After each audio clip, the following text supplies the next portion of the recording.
לרגע שיצאתי לנשום קצת אוויר, לראות קצת שמיים וקצת הכוכבים, הצה"ל החליט להפציץ אותי, פגע בבניין איפה שהייתי, ובזכות בורא העולם רק בנס הצלחנו להישאר בחיים. רק שריטות. רק השריטות, ואני יודע איך להעביר את זה. זה נטו בזכות בורא עולם, לא פחות. ובזכות החמאס שסיכן את עצמם גם והוציא אותנו והחזיר אותנו שוב מתחת לאדמה בגללכם, ממשלת ישראל.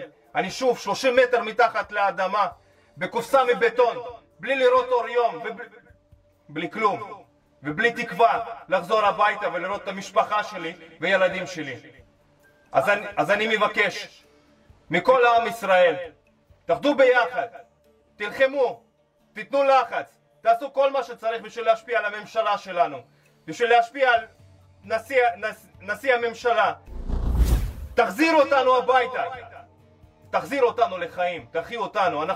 אנחנו פה מתים עם הדופק, אנחנו לא מרגישים בני אדם. חלאס, תחזירו אותנו הביתה. תחזירו אותנו הביתה. אל תאמינו מה שהמדינה מספרת לכם. הם מספרים לכם שהם לוחצים את חמאס, זה לא נכון. הנה הלחץ שלהם. זה הלחץ. זה הלחץ. זה הלחץ שהם לוחצים את חמאס. המקום שהיינו בו כבר לא בטוח. אין לנו מזרונים, אין לנו סמיכות, האוכל והמים עומדים להיגמר. ממשלת ישראל, אני דורש ממכם, בבקשה, תיתנו למי שיצא מפה, לאסירים שהשתחררו, תיתנו להם לדבר. אל תסתמו להם את הפה.